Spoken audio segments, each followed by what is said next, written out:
Aku Najwa Mafiratul Safitri. NIM aku B1C024018. Tahu gak sih, uang puluhan juta bisa langsung hilang loh, cuma karena pecahin satu alat praktikum. Loh, kok bisa? Cuma pecahin satu alat praktikum, bayarnya puluhan juta. Makanya, yuk kenalan sama alat-alat praktikum mikrobiologi. First, alat-alat basic yang wajib kalian tahu: gelas ukur, gelas beker, dan labu Erlenmeyer buat mengukur dan mix larutan. Tabung reaksi dan rak tabung buat mini eksperimen.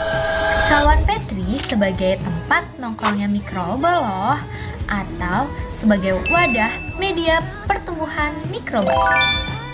Batang L dan batang segitiga untuk menyebarkan suspensi mikroba. Pipet ukur untuk mengambil suatu cairan, dibantu dengan bal karet. Bal karet punya kode khusus loh.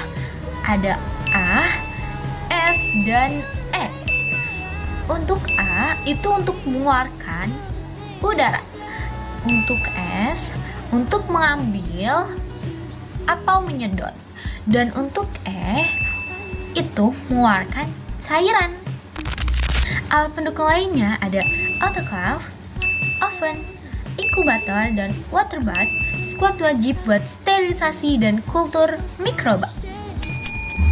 Prinsip kerja autoclave sama seperti panci Repto loh.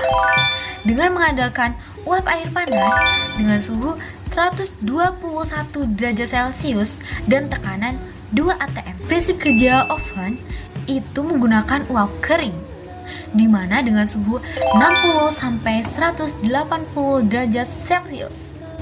Prinsip kerja inkubator itu mengatur suhu ruangan, sedangkan prinsip kerja water bath itu mengatur air di dalam baknya atau sampel yang telah direndam. Oh iya, hampir lupa. Ada juga alat penting seperti spektrofotometer. Spektrofotometer adalah alat mengukur mikroba dengan intensitas cahaya. Spektrofotometer telah digunakan selama beberapa dekade loh.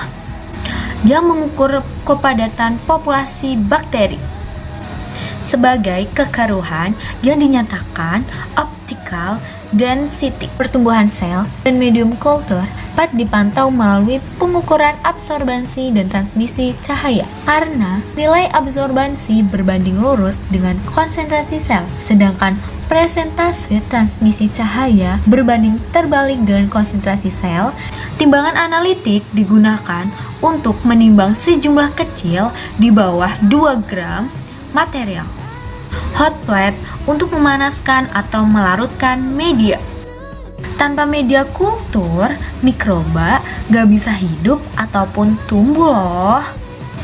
Media inilah menjadi pangkal cerita dari semua percobaan mikrobiologi.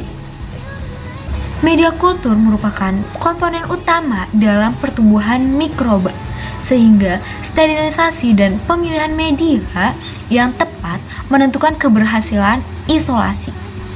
Secara umum, media pertumbuhan dapat bersifat alami, sintetik, dan semi-sintetik. Media alami adalah media yang berasal dari bahan-bahan alami, tetapi komposisinya tidak dapat diketahui. Contohnya ada media tomato agar. Media sintetik merupakan media yang komposisi atau komponennya sudah dapat diketahui. Contohnya ada nutrien agar. Dan media semi-sintetik merupakan campuran dari bahan-bahan alami tetapi komposisi atau komponennya sudah diketahui. Contohnya ada potato dextrose agar. Untuk bentuknya sendiri itu ada cair, padat, semi padat, dan agar miring.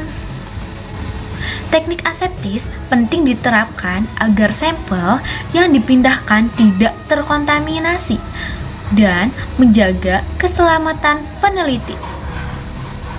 Teknik aseptis dapat dilakukan dengan menyalakan burner untuk menjaga area kerja agar tetap steril saat mempersiapkan media dan melakukan inokulasi ke cawan Petri. Nah, makanya teknik aseptis itu gak bisa lepas dari bunsen yang bikin zona steril, dan cawan Petri itu sebagai tempat media kultur pertumbuhan harus dijaga tetap bersih agar terhindar dari kontaminasi. Intinya, kalau paham alat, sterilisasi, teknik kerja aseptis, dan media pertumbuhan, pasti bakal banget buat dipahamin loh. Semua skill ini sangat penting dalam kerja ilmiah. Seru kan di laboratorium mikrobiologi? Tunggu video selanjutnya. Bye!